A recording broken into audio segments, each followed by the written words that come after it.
नमस्ते, कैसे हैं आप सब। आज बहुत इम्पॉर्टेंट चीज़ कहने का मन कर रहा है। देखिए क्या होता है, ज़िंदगी में हम बहुत सारी चीज़ों के साथ जूझते हैं। बहुत सारे लोगों के लिए बहुत कुछ करते हैं ज़िंदगी में। अपनी परेशानियों को भुला के दूसरों के सुखों का कारण बनते हैं। घर में अपने रिश्तों के साथ जुड़ते हैं और अपने फैमिली को जितना हो सके अपने साथ जोड़ते हुए सारी मुश्किलों का हल उनके साथ खोजते हैं। और ऐसा सब करने में कभी कभी आपने ज़रूर ये महसूस किया होगा कि जब इन सब चीज़ों में गलती थोड़ी सी हो जाती है तो सुनता कौन है? सबसे ज़्यादा हमें सुनाया जाता है, क्योंकि हम एक सॉफ्ट टारगेट हो जाते हैं घर के अंदर। बहुत कम जगह ऐसा होता है कि जहाँ पे फीमेल्स को, घर की औरतों को, चाहे वो वाइफ हो, चाहे बहन हो, चाहे माँ हो, उनकी गलतियों को, छोटी गलतियों को दरकिनार किया जाए। किया किसी ने, डांट किसी को खानी है। किया किसी ने, सुनाना किसी को हो। बेटे ने कुछ गलत किया तो माँ ने नहीं सिखाया। पति ने कुछ गलत किया तो बीवी के पढ़ाने पे किया। बेटियां गलत कर रही हैं तो माँ का संस्कार सही नहीं है, सही नहीं सिखाया उसने, सब कुछ माँ ने किया। तो आज मन कर रहा था ये सब कहने का कि ये सब चीज़ें दूर नहीं होने वाली हैं, ऐसा तो चलता रहने वाला है, क्योंकि हम सबको सुधार नहीं सकते। लेकिन प्रॉब्लम ये हो जाता है कि जब ये हम अपने ही लोगों से सुनते हैं और टेंशन में आते हैं और मुश्किल में आते हैं और हमें लगता है कि ये तो बहुत गलत बात है। सामने वाला तो इस चीज़ को रियलाइज़ नहीं करता है। हम दुखी होते हैं, हम डबल दुखी होते हैं। हमें प्रॉब्लम तब होती है कि जब सब करने के बाद भी हम सुनते हैं। ऐसा सबके साथ होता है। मोस्टली 75% फीमेल्स के साथ ऐसा होता है। लड़कियां ससुराल चली जाएं तो वहां कुछ गलती हो जाए तो माँ ने नहीं सिखाया था। बच्चों की परवरिश सही नहीं है तो माँ ने सही नहीं किया था। इन सब चीज़ों में बहुत सारी चीज़ों का हाथ होता है। किसी के कैरेक्टर को सही बनाने में बहुत सारे किरदार जुड़ते हैं, बहुत सारी सिचुएशंस के साथ जुड़ते हुए एक अच्छा व्यक्ति बनता है।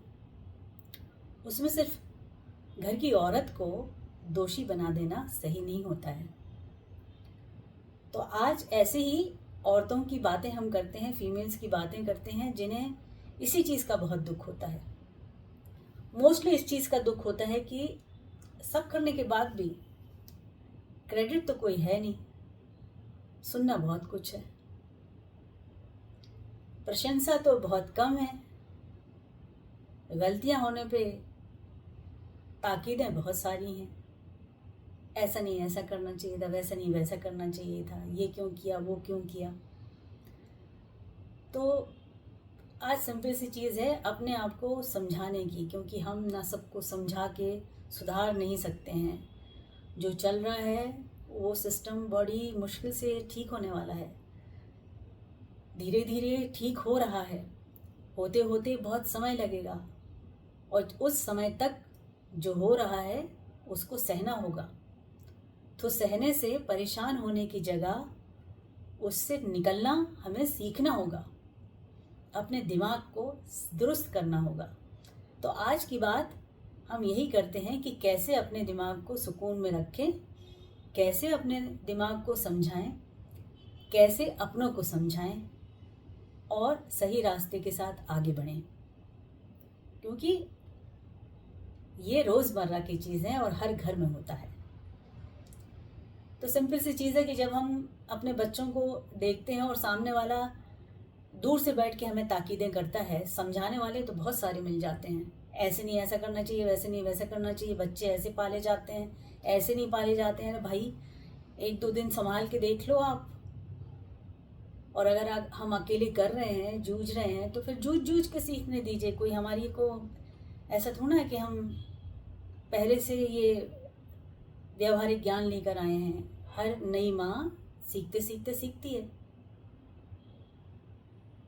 तो उसे सुनाते रहने में तो कोई फ़ायदा नहीं है। अगर आप वाकई में कुछ बताना चाहती हैं, घर में जो बड़ी बूढ़ियाँ होती हैं, जो बुज़ुर्ग होते हैं, जो साथ में जीने वाली सीनियर्स होती हैं, फीमेल्स होती हैं, जिनको पता रहता है कि बच्चे ऐसे होते हैं, ऐसे करना चाहिए, वैसे करना चाहिए, तो ज्ञान के साथ साथ साथ भी देना आना चाहिए। तो आप फिर उनसे कहें कि थोड़ा सा आप संभाल के हमें बताएं। मतलब दूर से 2 दिन के लिए आके सब बता के चले जाना तो गलत है, या तो फिर बताएं नहीं, देखने दें हमको कैसे करते हैं। बताना सही है, बताना सिखाना बहुत सही बात है, हम सिखा सकते हैं एक दूसरे को, लेकिन गलतियां बता देना ऐसे थोड़ा होता है, ये गलत है, ये सही नहीं है, इसको तो कुछ आता ही नहीं है, क्या कुछ सीखा ही नहीं है, तो गलत। अगर आप नई नवीली माँ को, जो अभी अभी माँ बनी है, अगर आप कुछ सिखाना चाहते हैं तो ऐसे सिखाइए जैसे आप अपनी बेटी को सिखा सकते हैं, पहली बात। दूसरी चीज़, पत्नियों के लिए तो पत्नियों को भी यही झेलना पड़ता है। घर के अंदर सबको यही लगता है कि उनको तो सब आना चाहिए, क्योंकि वो तो माँ से सब सीख कर आई हैं। कैसे सुलझाना है चीज़ों को, कैसे करना है, किचन कैसे देखना है, घर परिवार कैसे चलाना है, सब आना चाहिए। ये तो सब आना तो बड़ा मुश्किल है। तो फिर थोड़ा बोलना पड़ेगा हम लोगों को कि भाई हमको सब बहुत सारी चीज़ें आती हैं, बहुत सारी चीज़ें नहीं आती हैं, तो समय दीजिए, हम सीख लेंगे, आ जाएगा। तो एक दूसरे को सुनाना तो गलत है, सिखाना सही है। सुना सुना के जो सिखाए उससे कह दें कि भाई रहने दें, आप मत सिखाएं, हम अपने आप सीख लेंगे। बहुत सारे लोगों को टॉन्ट करने की बड़ी आदत होती है, टॉन्ट कर कर के सिखाने की।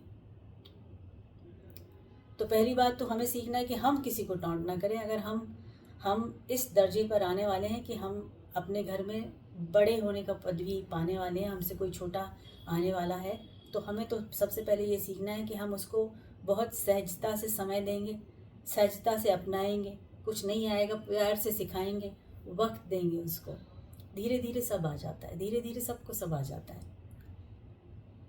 तो उसको डांट डांट के, उलाहना दे दे के, टोक टोक के नहीं सिखाएंगे। अब तीसरी बात माँ के बच्चों की, कि बच्चों को बिगाड़ने में माँ ही का हाथ होता है। नहीं होता है भाई, बिल्कुल नहीं होता है। माँ ही एक होती है जो हर तरीके से बच्चों को सही रखती है। अब प्रॉब्लम ये होता है कि घर के जो और भी लोग होते हैं, जो वक्ती होते हैं, जो कुछ देर के लिए आते हैं, कुछ समय के लिए समय बिताने आते हैं, और जब माँ बच्चों को डांटती पीटती है तो सामने आके ये कहते हैं कि नहीं नहीं मारा मत करो, तुम इधर आओ बेटा, तुम इधर आओ, हम माँ को डांटेंगे, माँ गलत कर रही है। नहीं नहीं मारना नहीं भाई, हमारे बच्चे को ना मारो भाई, दादी के पास आओ, नानी के पास आओ। जब हम बच्चों को ऐसा कहते हैं तो हम उनको गलत शिक्षा देते हैं। अगर माँ सही है, अगर माँ डांट रही है तो हाँ में हाँ माँ के मिलाइए, उनको कहिए कि सही डांटा है माँ ने, सही किया, बिल्कुल सही किया, आप सुन क्यों नहीं रहे उनकी बात। तो सपोर्ट करना शुरू करें एक दूसरे को, फीमेल्स को सपोर्ट करें, और जो मेल मेंबर्स हैं आपके घर में, जो भी हों, जिस भी रुतबे में हो, पिता में हो, पति की तरह हो, भाई की तरह हो, बेटे की तरह हो, उनका भी फर्ज बनता है कि घर में जो आपके, वो औरत जो घर को देख रही है, सहेज रही है, संभाल रही है, एक बना के चलना चाहती है, उसको सपोर्ट करना है। अगर आप उसको ही सुनाने लगेंगे तो कौन देखेगा, पड़ोसी आके आपके घर को नहीं देखने वाला है। और अगर आप हमेशा उसको उलाहना देंगे, टॉन्ट करेंगे, उसको बोलते रहेंगे, तो फिर सब गड़बड़ हो जाएगा भाई। उसका तो मन खट्टा हो जाएगा, उसको लगेगा किया धरा सब पानी में, तो हम क्यों कर रहे हैं ये सब। जब कोई पदवी मिलनी नहीं है, क्रेडिट मिलना नहीं है, कोई ऐसा सर्टिफिकेट की ज़रूरत नहीं है उनको, लेकिन थोड़ी बहुत तो प्रशंसा करनी पड़ेगी ना, उनको भी अच्छा लगेगा। किसी ने अच्छा काम किया, उसको अच्छा कह देने में क्या प्रॉब्लम है। तारीफ करें, अच्छे काम की तारीफ करें, गलत कुछ हो जाए तो थोड़ा सा रहम करें। हर वक्त बोलना, टॉन्ट करना तो गलत हो जाएगा। तो ठीक है, आज की बात उन सारे लोगों की है जो घर में एक दूसरे को सिखाते कम हैं, ज्ञान ज़्यादा देते हैं, टॉन्ट ज़्यादा करते हैं, उलाहना ज़्यादा करते हैं, बेवजह सिखाने की कोशिश करते हैं, आते हैं और जाते हैं। लेकिन जो घर में रहती हैं वो सहती हैं, फिर भी करती हैं, तो उनके बारे में सोचिए। ठीक है, चलें फिर इस सेशन को यहाँ ख़त्म करते हैं। टीका करिए, टिप्पणी कीजिए, प्रश्न कीजिए, कमेंट कीजिए, लाइक कीजिए, शेयर कीजिए। अगर आपको ठीक लगे तो जुड़े रहिए। ठीक है, मिलते हैं। God bless you. खुश रहें, एक दूसरे के साथ अच्छे से रहें। नमस्ते।